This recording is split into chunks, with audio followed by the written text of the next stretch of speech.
बड़े बड़े डोले उगाओ, बड़ी बड़ी मसल उगाओ, तभी तुम हेल्दी बनोगे। नो, हाई रेपिटेशंस मारने से आपका फैट लॉस होगा पर आपका मसल भी छोटा हो जाएगा। मैं ऐसा कहता अगर मैं एक अनएजुकेटेड पीस ऑफ शिट होता। It is complete bullshit guys. और ये वीडियो एंड तक देख के जाना, छोटी सी वीडियो है। इस क्वेश्चन का आंसर मैं आपको प्रूव कर दूंगा with a case study of my client कि कैसे हमने बेस्ट हेल्थ स्टैंडर्ड्स को तो चेज करा ही करा, साथ में जॉइंट हेल्थ को बचा के रखा and he started getting modelling assignments. So guys, when this becomes professional बहुत इंपॉर्टेंट हो जाता है, क्योंकि यहाँ पे पैसे की बात आ जाती है, यहाँ पे करियर की बात आ जाती है। तो यहाँ पे करियर की जब बात आ जाती है तो कोई रिस्क नहीं ले सकते। I am gonna prove this by the end of this video that high repetitions won't make you skinny, won't ever make you skinny, mark my words।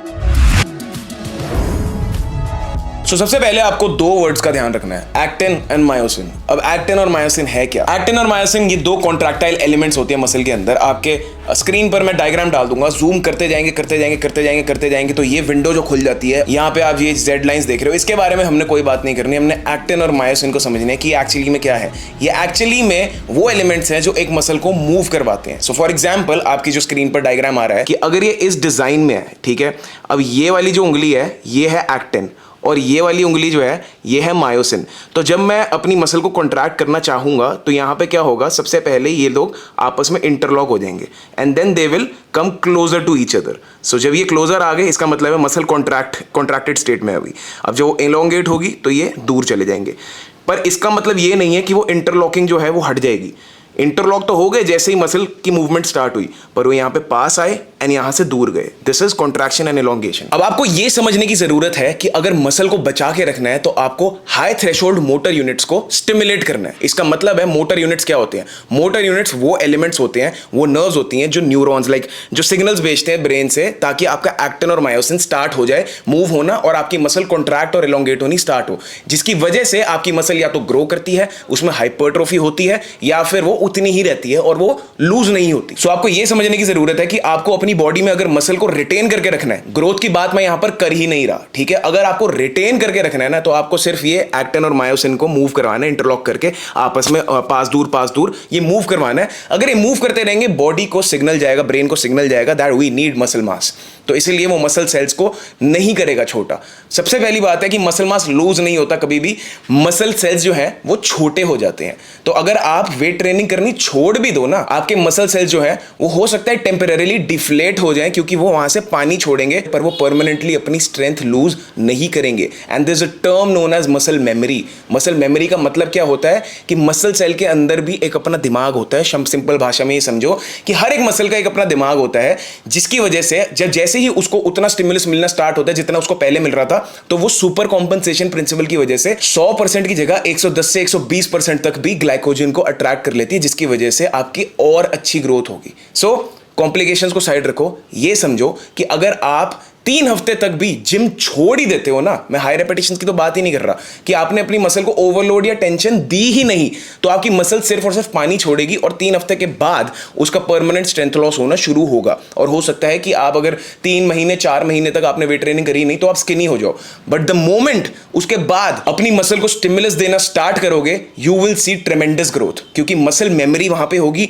और जो न्यूरॉन्स, जो मोटर यूनिट्स थे, वो एकदम से उनको याद आ जाएगा कि भाई यहाँ पे तो हमें इतना स्टिमुलस मिलता था, अब हम इसको और अच्छे से यूज करेंगे, because your body is smarter than you think. Talking about high repetitions, low weight and more weight और लो रेपिटेशंस। अब यहां पर मैं एग्जांपल देना चाहूंगा अपनी एक केस स्टडी का, Nikhil. So Nikhil is my client, he is a professional model. मेरे पास निखिल ऐसा आया था, चैन से देख लो, शौक में चले जाओगे, और अब वो ऐसा दिख रहा है, पर बीच में वो ऐसा भी दिख रहा था। तो बीच वाली स्टेट जो है वो आपके अकॉर्डिंग सबसे एस्थेटिक शेप लग रही होगी आपको कि यार इसके अंदर बढ़िया मसल मास भी है, श्रेड्स भी आ गए हैं, अब इसको और क्या करने की जरूरत है, ये क्यों हुआ स्किनी, यहां से यहां ये क्यों आया, इसने मसल लॉस क्यों किया अपना? Because he wanted to, it was his preference, it was what his profession demanded for. अब अगर वहां पे ये सोच लेता कि नहीं यार मैं अनहेल्दी हो जाऊंगा, अगर मैंने अपना मसल मास जो है वो उसको छोटा कर दिया तो मैं अनहेल्दी हो जाऊंगा, मेरी दुनिया इज्जत नहीं करेगी, bullshit. You cannot, like your health cannot be defined by the amount of muscle you carry. Correlation mentality को ना डस्टबिन में फेंक दो। This is known as dogmatic mentality, कि हम एक ही डायरेक्शन में सोचेंगे कि for example A is equal to B is equal to C, so A is equal to C। ये पढ़ा था ना मैथ्स में 10th क्लास में। तो एक कोरिलेशनल मेंटालिटी को ना प्लीज अपने दिमाग से निकालो, क्योंकि अगर कोरिलेशनल मेंटालिटी की बात ही करनी है ना तो यहाँ पे फिर बहुत बहुत कोरिलेशंस हो जाएंगे। Body building is equal to steroids, correlation हो गया ना, कैसा लगा सुन के? नेचुरल बॉडी बिल्डिंग जैसी तो कोई चीज ही नहीं होती, because body builders is equal to more muscle तो आता है स्टेरॉइड से, body building is equal to steroid. Point समझने की कोशिश करो यार प्लीज। सार्कोप्लाज्मिक हाइपरट्रोफी के बारे में सुना है कभी? So for example I have this bicep, इसको मैंने कट शॉर्ट कर दिया, कट कर दिया 2 हाफ्स में, और इसको कट करके यहाँ पे मैंने इस तरफ कर दिया, आपकी तरफ, कैमरे की तरफ। और ये वाला जो डायग्राम आपके स्क्रीन पर आ रहा है, इसके अंदर आप ये रेड डॉट्स देख रहे हो, these are known as myofibrils, muscle के फाइबर्स हैं ये, ठीक है। और इसके बीच में जो खाली स्पेसेस देख रहे हो ना, दूसरे डायग्राम में थोड़े कम कर दिए यहाँ पे मैंने मसल फाइबर्स, और ये खाली स्पेस जो आप देख रहे हो, this is pool, this is fluid जिसके अंदर मसल फाइबर्स हैं। अब ये इसका काम क्या होता है? मेटाबॉलिक फंक्शन को एनहांस करना मसल के, so that the muscle can move. तो अगर सार्कोप्लाज्म नहीं होगा मसल का, तो मसल मास तो आपका बढ़ेगा ही नहीं, भूल जाओ मसल मास। तो सार्कोप्लाज्मिक हाइपरट्रोफी का मतलब है सार्कोप्लाज्म को बढ़ा देना, मतलब कि जो फ्लूइड की क्वांटिटी है मसल के अंदर वो बढ़ जाए, जिसकी वजह से आपकी हेल्थ इंप्रूव होगी। एक्चुअली में if you need to be healthy in true state, तो आपको सार्कोप्लाज्मिक हाइपरट्रोफी को ही चेज करना चाहिए, फिर भूल जाओ मायोफिब्रिल हाइपरट्रोफी को। मायोफिब्रिलर हाइपरट्रोफी का मतलब है एक्चुअली में जो आपके मसल बड़े होते हैं ना, तो उसका मतलब होता है मायोफिब्रिलर हाइपरट्रोफी। जब ये मसल फाइबर्स का नंबर बढ़ जाता है सेल के अंदर, जब बहुत सारे हो जाते हैं तो सेल का साइज भी बढ़ जाता है, तो उसको मायोफिब्रिलर हाइपरट्रोफी कहते हैं। तो that is not health.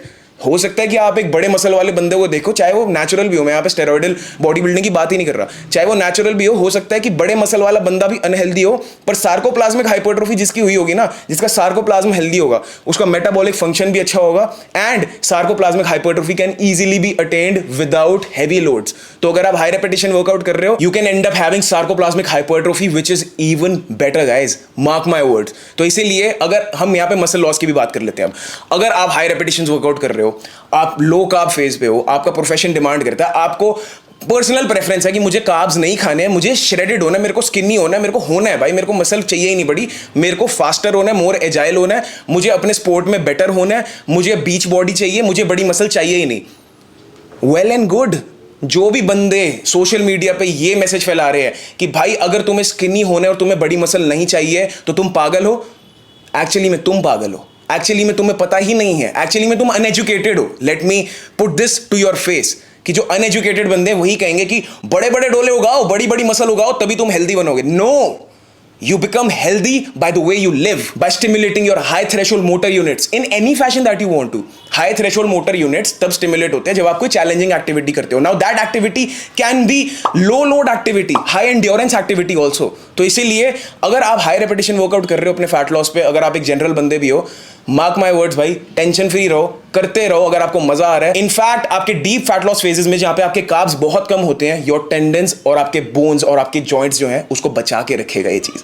High repetition workout, thumbs up, go for it. जब आप श्रेडेड हो जाओगे, थोड़ा सा मसल लॉस भी होगा। मसल लॉस का एज इन मतलब है मसल एट्रोफी, कि मसल का साइज, जो मसल सेल का साइज है वो छोटा हो जाएगा, उसमें से पानी निकला होगा, थोड़ा सा स्ट्रेंथ लॉस भी हुआ होगा, डेंसिटी लॉस भी हुआ होगा, but so what, super compensation principle is waiting for you. एक बार आपने सारा फैट लॉस कर दिया ना, तो उसके बाद आपकी इंसुलिन सेंसिटिविटी इतनी पीक पे हो जाएगी, न्यूट्रिशन पार्टीशनिंग इतनी पीक पे हो जाएगी that it would be a cakes walk. इतना आसान हो जाएगा मसल गेन करना कि आप फिर मेरी तरह बैठे होगे। अब जैसे मैं बैठा हूं ना, मेरी ज्यादा कोई बड़ी मसल नहीं है, but you can see the definition. एक बार आपने फैट लॉस कर लिया ना, आपका मसल गेन इतना आसान हो जाएगा, आपकी न्यूट्रिशन पार्टीशनिंग, इंसुलिन सेंसिटिविटी, सब कुछ इतना आसान हो जाएगा, इतना पीक पे चला जाएगा that you will gain muscle like rapid fire round of coffee with Karan. Sorry for the lame joke, पर पॉइंट समझने की कोशिश करो। जहां पे भी आप डॉगमैटिक मेंटालिटी देखो ना, कोई भी बंदा आपको अगर सोशल मीडिया पे कह रहे हो यही डाइट करो, यही वर्कआउट करो, यही करो, यही करो, यही करो, तो समझ जाना उस बंदे को एक्चुअली में ज्यादा नॉलेज नहीं है। वो एक सेट ऑफ प्रोटोकॉल पे जिया है और वो आतंकवादी है, वो एक मिलिटेंट है। क्योंकि मिलिटेंट्स क्या करते हैं,